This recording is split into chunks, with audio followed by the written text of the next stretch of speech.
Oke. Assalamualaikum warahmatullahi wabarakatuh. Perkenalkan nama saya Rapli Muharrem Sibuya, NPM 2208260190.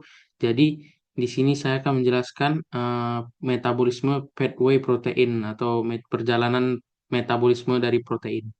Jadi definisinya itu adalah jadi metabolisme pathway protein ini definisinya adalah rangkaian reaksi biokimia yang menguraikan, mengubah dan memanfaatkan asam amino dari protein untuk memenuhi kebutuhan tubuh baik sebagai bahan pembangun atau anabolisme maupun sumber energi katabolisme.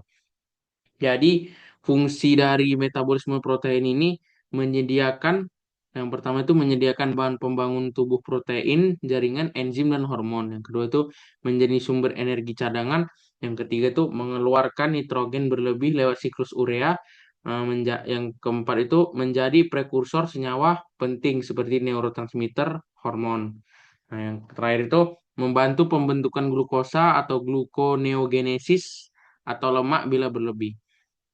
Nah, selanjutnya ini adalah gambar dari metabolismenya itu. Jadi di gambarnya ini ada metabolisme protein, karbohidrat dan lemak, lemak lipid. Jadi saya akan menjelaskan yang pertama itu karbohidrat terlebih dahulu. Jadi metabolisme karbohidrat ini terdiri dari glukosa, fruktosa, dan galaktosa dan itu masuk ke sel dan setelah itu bisa disimpan sebagai glikogen atau bisa dibilang glikogenesis. Nah, jadi jika diperlukan energi, glikogen itu dipecah jadi glukosa. Nah, jadi itu namanya jadi gliko glikogenolisis. Jadi glukosa itu masuk ke glikolisis dan menghasilkan pirufat, asam pirufat. Nah, jika dia itu anaerob, piruvatnya itu jadi asam laktat. Dan jika aerob itu, piruvatnya itu masuk ke asetil CoA. Nah, asetil CoA itu masuk ke siklus asam sitrat atau siklus Krebs yang menghasilkan NADH, FADH2, dan CO2.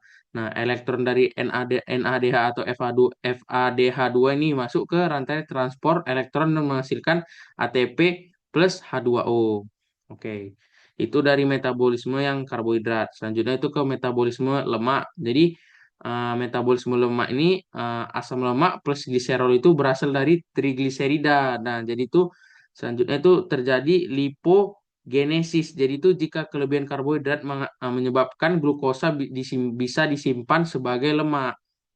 Jadi beta oksidasi asam lemak itu menjadi menghasilkan asetil CoA. Nah, asetil CoA ini masuk ke siklus asam nitrat sehingga menghasilkan ATP atau energi. Selanjutnya ini metabolisme yang protein. Jadi yang metabolisme protein ini asam amino dari protein itu makanan masuk ke nitrogen pool. Nah, jadi bisa digunakan untuk sintesis protein jaringan. Nah, jika berlebih itu asam aminonya itu mengalami deaminasi atau dia itu asam aminonya mengalami deaminasi. Nah, jadi itu gugus nitrogen itu masuk ke siklus urea dan menyebabkan dibuangnya sebagai urea. Jadi rangka karbon itu bisa masuk ke siklus energi. Jadi piruvat jadi asetil CoA masuk ke siklus asam sitrat. Jadi kalau secara ringkasnya itu protein itu protein itu menghasilkan asam amino. Setelah itu dia menghasilkan piruvat atau asetil CoA. Setelah itu eh, menghasilkan siklus Krebs plus urea. Nah, terjadilah